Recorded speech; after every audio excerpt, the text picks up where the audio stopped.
बोलो कृष्ण कन्हैये लाल की जय। श्रीमद् भागवत गीता जो महात्म्य फल।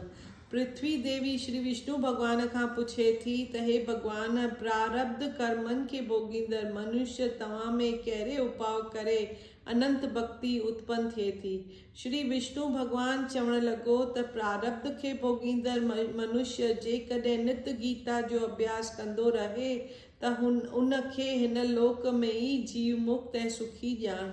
उहो मनुष्य कर्मनि में लिपटजे नथो। जेकॾहिं ही जीव गीता जो अभ्यास हर रोज़ कंदो रहे त जहिड़ीअ तरह कमल जे पन ते पाणी टिकी की न सघंदो आहे, तहिड़ीअ तरह हिन खे बि को पाप स्पर्श करे नथो सघे। जिते गीता जो पुस्तक हुजे, जिते संदसि गीता जो पाठ थींदो हुजे, उते प्रयाग खां वठी सभु तीर्थ आहिनि। सब देवताओं, ऋषि, योगी, नारद, उद्धव, पार्षद सहित गोपी ग्वाल वग़ैरह पिण उते निवास कनि था। जिते गीता जो ई नारो लॻे उते तुरंत सहायता अचियो मिले। जंहिं हंधि गीता जो ई वीचार पियो थिए, जिते उनजो पढ़ण परायण ॿुधण थिए थो, उते हे पृथ्वी ऐं सदाई निवास करियां थो। गीता जे आसरे ते मां रहां थो। गीता ई मुंहिंजो उत्तम घर आहे। गीता जे ई ज्ञान जो आसरो वठी मां टिनी लोकनि जी पालना करियां थो। गीता मुंहिंजी आत्मा उत्तम विद्या आहे। गीता साक्षात ब्रह्म रूप आहे, उनमें को बि शक कान्हे। इहा गीता साक्षात अविनाशी अर्ध मात्र आहे। नित आहे, ज़बान सां उनजो वर्णन करे नथो सघिजे। अहिड़ी आहे इहा गीता जा सच्चिदानंद स्वरूप श्री कृष्ण भगवान जे मुखारवंद मां अर्जुन खे ॿुधायल ऐं चइनि वेदन रूपी परम आनंद रूपी तत्व जो अर्थ ज्ञान सां भरपूर आहे। जो मनुष्य एकाग्र मन सां इन गीता जे अरिड़हं अध्यायनि जो नित नियम सां पाठ करे थो, सो ज्ञानी सिद्धीअ खे पाए थो, परम पद मुक्ति हासिल करे थो। जेकॾहिं सॼी गीता जो पाठ थी न सघे त अधु याने के 9 अध्यायनि जो पाठ करे त बि खेसि गऊ दान करण जेतिरो फल मिले थो। उन में को बि शक न आहे त गीता जे 3 हिसे पढ़ण वारे खे गंगा स्नान जो फल, 6 हिसे वारे खे सोम यज्ञ जो फल। पर जेकॾहिं को मनुष्य नित नियम सां हिकु अध्याय जो बि पाठ कंदो त खेसि शिवलोक जी प्राप्ति थींदी। शंकर भगवान जो गुण थी उते घणो ई वक़्तु गुज़ारे थो। जो मनुष्य हिकिड़े श्लोक जो रोज़ पाठ करे थो, हे पृथ्वी, वो मनुष्य हिकिड़े मुनेत्र ताईं मनुष्य जो मनुष्य ही रहे थो। जो मनुष्य गीता जे 9, 7, 5, 4, 4, 3, 2 या 1 श्लोक जो बि नित नियम सां प्रेम सहित पाठ कनि था, से अवसि 10,000 वर्ष ताईं चंद्रलोक में निवास कनि था। हिन गीता जी चङे तरह सां पाठ कंदड़ मनुष्य मरण बैदि वरी बि मनुष्य जो मनुष्य ही रहे थो। पोइ ॿिए जन्म में मनुष्य थी चङे तरह सां गीता जो अभ्यास करे मोक्ष खे पाए थो। गीता जे उच्चार करण सां मरंदड़ मनुष्य बि सदगतीअ खे पाए थो। मनुष्य जेकॾहिं खणी महापापी बि हुजे, तॾहिं बि गीता प्रेम सां ॿुधण करे हू सचपच वैकुंठ खे पाए थो। उते विष्णु भगवान जे लोक में घणो आनंद पाए थो। अनेक कर्म करण खां पोइ पाण बि मनुष्य गीता जो अर्थ जो ध्यान करे थो, सो शरीर खे छॾण बैदि मुक्ति हासिल करे थो। जनक आदि घणाई राजाऊं गीता जो आसरो वठी पाप रहित थी विया आहिनि, परम पद खे प्राप्त थिया आहिनि। जो मनुष्य गीता जो पाठ कनि था पर पहिरियां ई मातम नथा पढ़नि, उन्हनि जो उहो पाठ निष्फल थिए थो। मातम सां गॾु जेको गीता जो पाठ करे थो, सो मथे सभिनी फलनि खे पाए थो, अंत में उत्तम गति पाए थो। सूत जी महाराज चवे थो त जे मनुष्य गीता जे पाठ करण बैदि मुंहिंजे चयल गीता जे हिन महात्म्य फल जो पाठ कनि था, से मथे चयल सभिनी फलनि खे पाइनि था। ते श्री भागवत गीता जो महात्म समाप्त थियो। ओम शांति शांति शांति। श्री कृष्ण गोविंद हरे मुरारी, हे नाथ नारायण वासुदेव। श्रीमद् भागवत गीता यानी कि गीता छो रची वई, गीता यानी त्याग, भगवत गीता यानी भगवान जो गीत, गीता जो अर्थ ऐं शुरुआत महाभारत जे युद्ध जी ऐं गीता ज्ञान। अॼु खां 5000 वरी अॻु जी ॻाल्हि आहे त भारत वंश ते चंद्रवंश घराणे जो राजा शांतनु राज कंदो हो। संदसि राजनीति दिल्ली जे भरिसां हिंदुस्तानपुर में हुई। राजा शांतनु खे 3 पुट हुआ, भीष्म पितामह, चित्र अंगद, चित्रवीर। तख़्त जो हक़ी वारिस भीष्म पितामह हो, पर हुन पंहिंजे पिता जी ख़्वाहिश पूरी करण लाइ तख़्त तां हथ खयो। राजा हिक मुहाणे जी कन्या सत्यवती सां शादी कई, इन शर्त ते त संदसि मुंहुं पुॼाणे सत्यवती जी औलाद तख़्त ते विहंदो। नेठि राजा जे मरण बैदि सत्यवती मां पैदा थियल पुटु संदसि तख़्त ते वेठो, पर हू जल्द जंग में मारिजी वियो। जंहिं बैदि विचित्रवीर तख़्त ते वेठो। खेसि 3 पुट हुआ, धृतराष्ट्र, पांडु ऐं विदुर।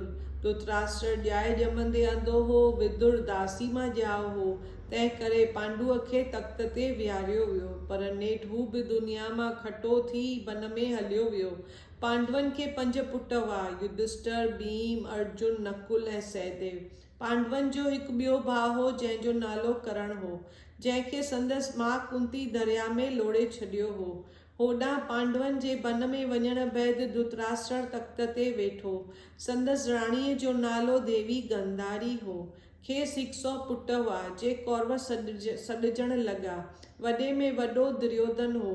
पांडवनि ऐं कौरवनि गॾिजी हिकिड़े ई गुरु द्रोणाचार्य वटि शास्त्र विद्या सिखंदा हुआ।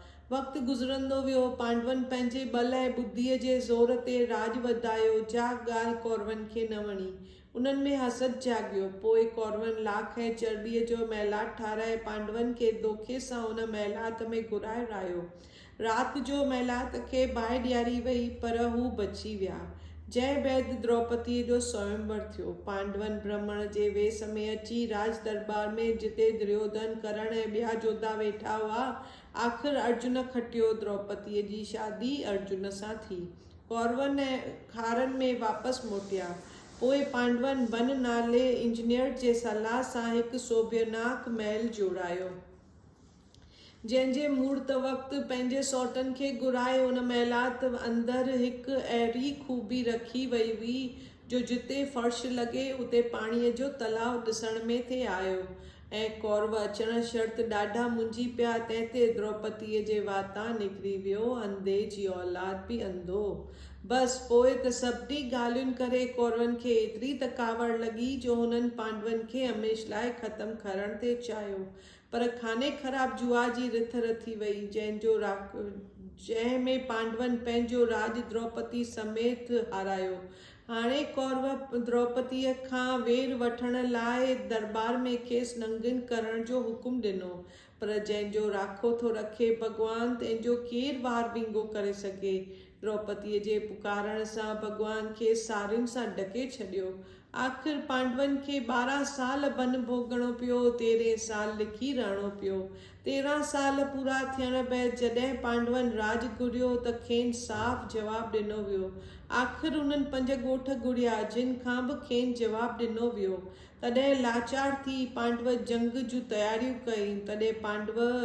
तॾहिं बि पांडवनि वरी श्री कृष्ण महाराज खे जंग टारण लाइ मोकिलियो। भॻवान राज दरबार में पहुची कौरवनि खे घणो ई सम्झायो त तव्हां इंजाम कयो हो त 13 सालनि बैदि गादी वापसि कबी, पर कौरवनि साफ़ जवाबु ॾिनो। नेठि ॿियो को रस्तो न ॾिसी आख़िर ऐलान कयो त पांडवनि ऐं कौरवनि जी युद्ध अंबलिका भरिसां कुरुक्षेत्र जे मैदान ते 31 वारे महीने में, अक्टूबर ऐं नवंबर वारे महीने में ग्यारस जे ॾींहुं सिजु उभरण वक़्तु शुरू थी। कौरवनि जे तरफ़ां 11 खुणियूं लश्कर हो, पांडवनि जे तरफ़ां 7 खुणियूं लश्कर हो। ॿिन्ही तरफ़ां 18 सिपह सालार हुआ, जुमिले 40 लख लश्कर हो। भॻवान कृष्ण पांडवनि जो तरफ़ वरितो, पाण रिथ जो सवार बणिजी अर्जुन खे आणे जंग जे मैदान में खड़ो कयो। युद्ध जे मैदान ते अर्जुन पंहिंजा बेजा अज़ीज़ मिट माइट राजाऊं गुरु भाउर मामा वग़ैरह ॾिसी दुखी थी भॻवान खे चवण लॻो त हे भॻवान मां जंग न कंदुसि। भॻवान अर्जुन खे मोह में व्याकुल ॾिसी खेसि उपदेश ॾियण लॻो त आत्मा अमर आहे, शरीर नासवंत आहे। खत्री धर्म जो तुंहिंजो आहे सो अवज़दोस तोखां इहो जंग कराईंदो। तूं जो चवी थो त मां जंग न कंदुसि सो इहो तुंहिंजो चवणु अजायो आहे। तूं फ़क़ति मुंहिंजे शरण में अचु, निष्काम थी कर्म कर। भॻवान पोइ खेसि विराट रूप ॾेखारे उत्साह ॾियारियो, गीता जो ज्ञान सम्झाए संदसि मोह नास कयो। जंहिंखां पोइ अर्जुन चवण लॻो त भॻवान हाणे मां जंग कंदुसि, मुंहिंजो मोह दूर थियो। गीता जो तत्व हिन मोह ते ई ॿधल आहे। गीता जो जनम 100 धर्मनि में रुकावट विझंदड़ मोह खे दूर करण लाइ थियो आहे। मोह नास करण, त्याग सिखण ई हिन जो मक़सदु आहे। लोकनि जे मोह रूपी अंधकार खे दूर करण लाइ हीअ गीता रूपी ज्योति जॻाए वई आहे। बोलो श्री कृष्ण कन्हैया लाल की जय। त्वमेव माता च पिता त्वमेव बन्धु च सखा त्वमेव विद्या द्रविणं त्वमेव सर्वं मम देव देव। गीता जो अर्थ आरंभ। जॾहिं कौरव ऐं पांडव महाभारत जी युद्ध करण लाइ संभली हलिया तॾहिं धृतराष्ट्र चवण लॻो त मां युद्ध ॾिसण लाइ हलंदुसि। तॾहिं व्यास चवण लॻो त हे राजन, तोखे अखियूं त कान्हनि, अखियुनि खां सवाइ तूं छा ॾिसी सघंदे? तॾहिं धृतराष्ट्र चवण लॻो त हे स्वामी, ॾिसंदुसि त न पर ॿुधंदुसि त सही। तॾहिं व्यास देव चयो त हे राजन, तुंहिंजो रथ हलाइण वारो जो संजय आहे सो मुंहिंजो भगत आहे। तंहिं करे हे राजन, जेकी युद्ध में थींदो सो सभु तोखे संजय उते वेठो ॿुधाईंदो।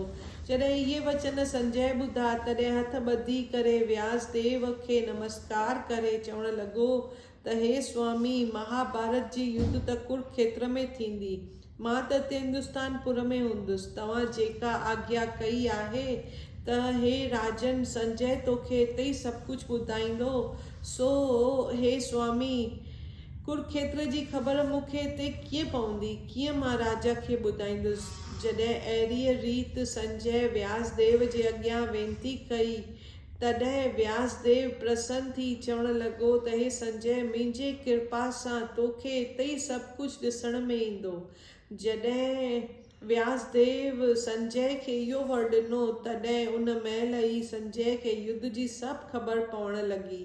बुद्धि बि खिली पियसि, दिव्य दृष्टि मिली वियसि। संजय सुहिणा समाचार संग्राम, मुंहिंजा ऐं मुंहिंजा भाउ जा पुट गॾु थिया आहिनि हिकु जाइ धर्म खेत्रे कुरुक्षेत्रे जंग जे जोटण लाइ रहिया के राही थिया। हाणे महाभारत जी युद्ध जो कोतक ॿुधो। 7 खुणियूं सेनाऊं पांडवनि जूं, 11 खुणियूं सेनाऊं धृतराष्ट्र जे पुट कौरवनि जूं। इहे सभु सेनाऊं गॾु थी युद्ध जे मैदान में अची बीठियूं आहिनि। हाणे धृतराष्ट्र संजय खां पुछे थो, बोलो श्री कृष्ण कन्हैया लाल की जय।